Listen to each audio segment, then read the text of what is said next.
Bonjour à tous, on se retrouve aujourd'hui pour la lecture karmique de Françoise. On se retrouve tout de suite après. Bonne écoute. Alors, je vais dire bonjour à tous ceux qui nous écoutent. Nous sommes aujourd'hui avec Françoise pour sa lecture karmique. Alors, la première chose qu'on me donne, c'est la date. On m'a fait voir... alors, je pense que c'est ta dernière vie en date, en fait. Alors, j'entends très mal. Hein. Ah, t'entends pas bien? Non, D'accord. Alors attends, j'ose le son. Est-ce que ça va mieux là? oui, Oui. Alors, la première chose qu'on m'a donnée, donc, c'est la date. Et oui, je pense que c'est ta dernière vie. d'accord. Hein, d'accord? Donc, c'est la dernière vie avant celle de maintenant. De D'accord? maintenant. Est-ce que tu Bon. m'entends mieux? Oui, je t'entends Oui? mieux, oui. Ok, Oui, ça tout à fait. marche. Ok. Alors, la date, c'est 1898. 1898, Oui. ok. Et nous sommes dans les pays de l'Est. Nous sommes en Pologne. Et tu es une Mhm, femme. oui, Alors au départ, j'entends vraiment parler polonais. Hein. Ça parle polonais, ça parle polonais. Alors forcément, je ne comprends pas le polonais. Il m'est dit que c'est le polonais parce que je ne l'aurais pas deviné moi-même. Hein. Je savais bien que c'était une langue de l'Est, mais bon voilà. Alors tu es une femme de pouvoir. On me dit que tu as du pouvoir. Alors pas le pouvoir, tu n'es pas dans les hautes sphères, soit diplomatiques, soit politiques, etc. Mais tu es quand même une femme qui est dirigeante. Et on va voir pourquoi. Tu es la directrice d'un orphelinat. d'accord. Alors là, on me donne ton nom, ton prénom. Tu t'appelles Agnieszka. Alors, est-ce que je vais bien le dire? Je vais le dire comme je l'ai entendu. Pavlov. D'accord. Pavlov. Agnieszka Pavlov. Et tu as 32 ans à l'âge où, au moment où moi je vois cette scène où tu es directrice, etc., tu as 32 ans. Enfin, une D'accord. petite trentaine, quoi. Alors, on m'explique que tu n'es pas mariée et que tu n'as pas d'enfant. Ok. Tu es une femme très autoritaire. On m'a Mhm, dit, je ne sais pas ce que ça veut dire, mais je te le dis, on m'a dit opiniâtre. Donc, je ne sais pas ce que ça veut dire opiniâtre. Alors là, je te vois, je vais te décrire. Tu as les yeux très très bleus, tu es assez petite, tu es brune, les cheveux longs, raides, mais coiffés avec un chignon très bas. Tu vois, les cheveux tirés à l'arrière, avec ramassés, un chignon très très bas au-dessus de la nuque, tu vois. Euh, Tu as une apparence assez sévère. oui, Alors, on me fait voir l'orphelinat, un grand orphelinat, c'est une grande bâtisse. Elle est. Alors, on m'a même montré la couleur, elle est de couleur grise, donc elle est pas très. C'est pas un endroit qui respire le bonheur, hein, vraiment. Euh, voilà, c'est une grande bâtisse, quoi. Il y a beaucoup d'enfants de tous les âges. Alors, ça brasse vraiment tous les âges. Et il y a vraiment un endroit spécifique pour les bébés, c'est-à-dire une pouponnière, qui est assez grande quand même, une grande pouponnière. Et toi, en fait, ce que tu aimes faire, c'est le soir aller regarder les nourrissons dormir. Voilà, tu apprécies vraiment ça, c'est vraiment la chose qui te met en joie et qui te permet de bien dormir, par exemple, tu vois. d'accord. Alors, ça, tu le fais en secret. C'est-à-dire quand tout le monde est parti se coucher, les enfants dorment, enfin, ceux qui travaillent dans l'orphelinat sont rentrés chez eux, etc. Il ne reste plus que les gens qui surveillent. Et tu le fais en secret, tu ne veux pas qu'on te voie. Mhm, On m'explique que tu as déjà été enceinte 2 fois, mais que tu as fait 2 fausses couches. d'accord. Ton mari, tu étais mariée, mais tu es veuve maintenant.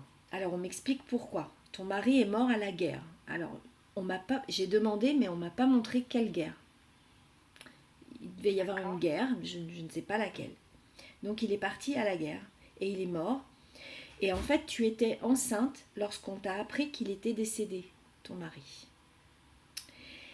Donc ça t'a provoqué la deuxième fausse couche. Tu as beaucoup souffert de ce décès et de cette perte d'enfant, bien évidemment. C'est pourquoi tu t'en occupes maintenant. Tu aimes les enfants, en fait. Hein. Même, Oui, même d'accord. si tu as un côté très sévère, etc., tu n'es pas méchante, hein, tu es sévère. C'est pas pareil. En fait, on me dit que tu as soif. En fait, non, tu nourris une envie de maternité toujours présente. Il y a toujours cette envie de maternité chez toi. Mais forcément, avec ce qui t'est arrivé et ton âge, surtout certainement à l'époque, tu te dis que tu n'auras plus le droit à cette maternité, que c'est fini pour toi. Alors là, on me parle de ton enfance. On me dit que tu es né dans une famille respectable, c'est le terme que l'on a employé. Tu as fait de bonnes études, tu étais toujours très très sérieuse. Une scolarité sans faux pas, on me dit. Ta famille n'était pas très aimante. Tes parents étaient très sévères, eux également. Il fallait avant tout respecter les codes de bonne conduite. Ça, c'était très très important. Ne pas faire de vagues. Hein. Alors forcément, ce qui s'accompagne avec une éducation comme ça, c'est que forcément, il n'y a pas d'effusion d'affection. Hein, il n'y a pas de Oui, câlin, il n'y a pas de mots gentils. Ça reste quand même assez froid. Hein. Euh, alors c'est quand même une grande fratrie parce que tu as 2 frères et une sœur. Et toi, tu arrives en avant-dernier. Donc c'est-à-dire que tu as une petite sœur. Alors tu entretiens des rapports très distants avec tes frères. Ils te considèrent comme quelqu'un un peu à part. Tu vois, au niveau comment te dire, au niveau de la personnalité, ça n'accroche absolument pas. Toi, tu aimes la solitude, donc tu te mêles pas à leur jeu, à leur discussion. Alors, c'est ta mère, donc, enfin tes parents, ont eu des enfants quand même assez rapprochés, donc vous n'êtes pas très éloignés en termes d'âge. Donc eux, je les vois jouer ensemble. Toi, tu n'es pas forcément bien plus petite ou quoi, mais tu te sens toi-même, tu te sens à part, mais eux te considèrent aussi à part. On m'explique que tu lis beaucoup et que tu étudies beaucoup et que tu trouves une, un intérêt là-dedans. Hein. Euh, la seule avec qui tu entretiens des rapports euh, affectueux, on va dire, c'est ta sœur cadette qui s'appelle, on me dit, Sonia. Alors, mais ça s'écrit pas comme ça s'écrit avec un J. Euh, voilà, Sonja, on pourrait dire. Voilà, mais je crois que ça se prononce Sonia parce que c'est ce que j'ai entendu. Hein. Avec elle, tu baisses la garde volontiers, tu vois. Tu t'en occupes beaucoup. d'accord. Euh, Au-delà de ça, on m'explique quand même que quand tu atteins l'âge adéquat, tu vas penser à te marier et tes parents également, ils vont penser à te marier très tôt. Donc tu te maries très tôt et tu t'as aucun mal à partir de chez toi. Hein. C'est vraiment, pour toi, c'est la porte, c'est un bol d'air, c'est la porte de sortie. Et tu Oui, deviens, dans un premier temps, tu as les diplômes qui vont pour cet emploi, tu deviens maîtresse d'école. d'accord. D'accord, bon, tu m'expliqueras après. Hein. Oui, Alors là, ta vie, elle est super agréable. Tu as un foyer, tu aimes ton époux t'aime, enfin c'est un mariage heureux, on peut dire.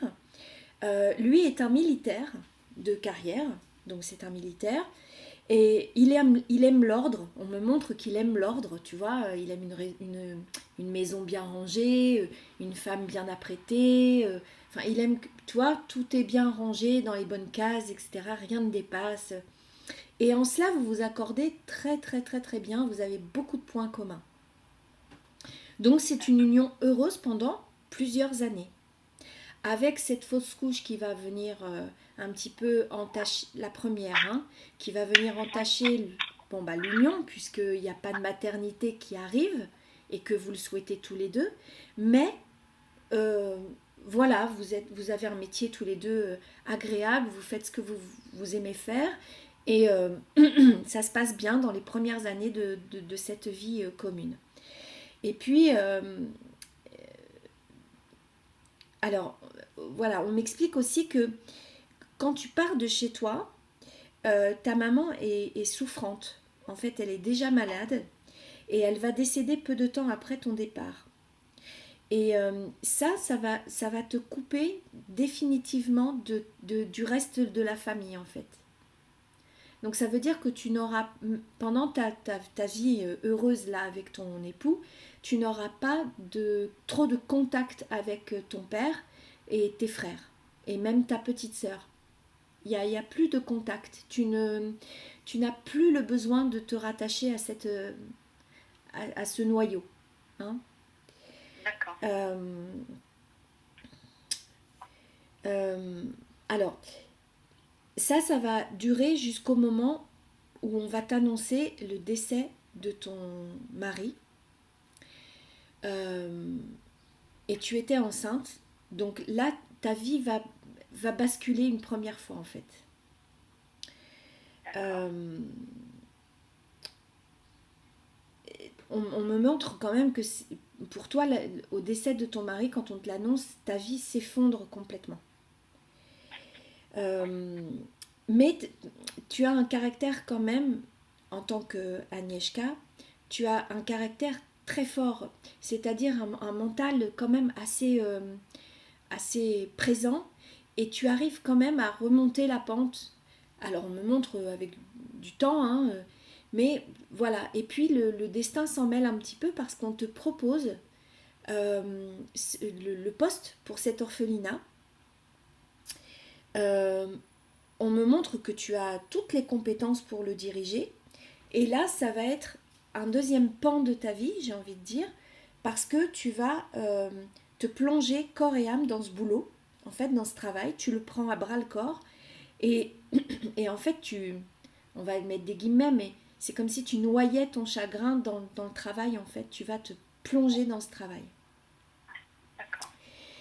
Jusqu'au jour où ben, tout va rebasculer à nouveau. Donc tu as ton petit train-train dans cet orphelinat, voilà, tu as pris tes marques, tu es respecté parce que tu es encore une fois très autoritaire, tu aimes les choses bien faites, mais tu n'es pas, il n'y a pas une once de méchanceté chez toi, tu vois, c'est pas de l'autorité. Charisme. Oui, Pas voilà, d'autoritarisme. voilà, c'est Voilà. ça. Tu n'abuses pas de ton autorité. Tu n'es pas non plus affectueuse, tu vois, tu n'es pas débordante d'amour. À l'intérieur, oui, mais pas à l'extérieur, si tu veux. Mais les enfants t'aiment bien, te respectent, tes collègues, enfin tes employés, etc. Tout se passe bien, en fait. Hein. Hein. Jusqu'à l'arrivée d'une petite fille qui va arriver dans l'orphelinat. On me dit qu'elle s'appelle Sylvia. Et elle va arriver dans cet orphelinat et elle te rappelle énormément ta sœur. Elle a à peu près 7 8 ans. Elle est toute blonde. Et, euh, et là, en fait, tu baisses ta garde à nouveau comme en fait tu baissais la garde face à ta petite sœur. Et Mhm. tu vas beaucoup t'attacher à cette petite fille et tu vas vouloir l'adopter. Mais en fait, on me montre que la loi, alors on m'a pas montré les détails, hein, mais la loi ne le permet pas. C'est-à-dire qu'on m'a quand même donné cette explication. Cette petite fille est placée et non pas... Adoptable. voilà. Donc en fait, il y a un blocage. Tu ne peux pas accéder à l'adoption. Et alors, bon, toi, tu t'attaches à cette petite fille, mais alors forcément, cette petite fille s'est beaucoup attachée à toi. Et quand tu annonces à cette petite fille qui t'appelle déjà maman, oui, voilà, hein, c'est... Pourtant, tu la prends pas avec toi, hein, tu la laisses, je vois que tu la laisses quand même avec les autres enfants, elle n'a pas un statut privilégié, euh, enfin, si, puisqu'elle t'appelle maman, donc elle a un statut privilégié, mais au niveau de l'organisation de l'orphelinat et tout ça, tu ne l'as pas pris dans tes quartiers, tu l'as laissé dans le dortoir avec les autres, etc. Hein. Elle n'est pas gâtée, je veux dire. Mais il y a un lien d'affection, en fait, j'ai l'impression que vous vous êtes reconnus. Il y a une reconnaissance entre cette petite fille et toi, un besoin qui s'est... un besoin égal, en fait, et il y a eu comme une fusion, et ça a été instantané. Et donc du coup ça a été très fort, et quand tu annonces à cette petite fille que tu ne vas pas pouvoir l'adopter puisqu'elle n'est pas adoptable, elle a tellement de chagrin qu'un matin, et là c'est pas très... Enfin là ça va tourner un peu pas bien, tu vas la retrouver pendue, cette petite fille, elle se sera pendue. D'accord. C'est ce qui m'a réveillée cette nuit. Hein. Ah oui. Oui. Et je me demandais ce que ça voulait dire, etc. Et quand j'ai canalisé ta vie, je me suis dit, bon, d'accord. Donc elle est quand même venue me prévenir, cette petite fille. Alors, à ce moment-là, et on arrive à la toute fin de la lecture, là, c'est à nouveau une descente aux enfers pour toi, forcément.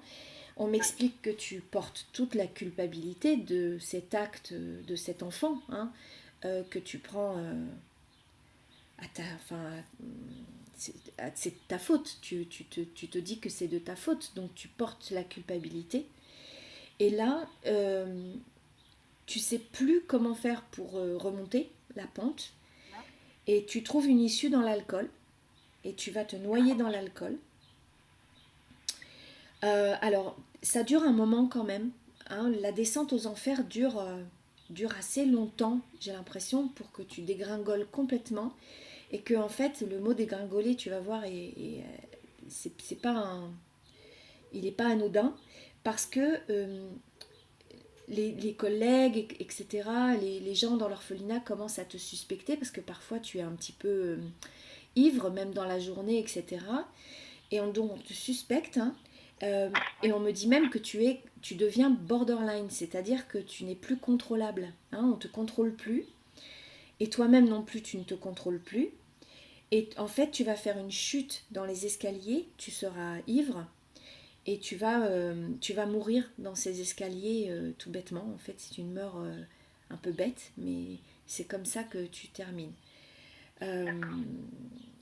Voilà pour cette lecture qui finit pas forcément bien. Hein. Mais je pense que c'est quand même quelque chose que tu recherchais, cette mort. Hein, inconsciemment, c'était une autodestruction avec cet alcool, etc. Hein. Oui, c'est ça, oui. Ah, oui. Voilà. Bon, je vais arrêter l'enregistrement. Et puis nous, on va continuer de bavarder ensemble et de détricoter tout ça. Voilà, chers éveillés, on se retrouve très vite pour de nouvelles vidéos. À bientôt, prenez bien soin de vous. Ciao, bye bye.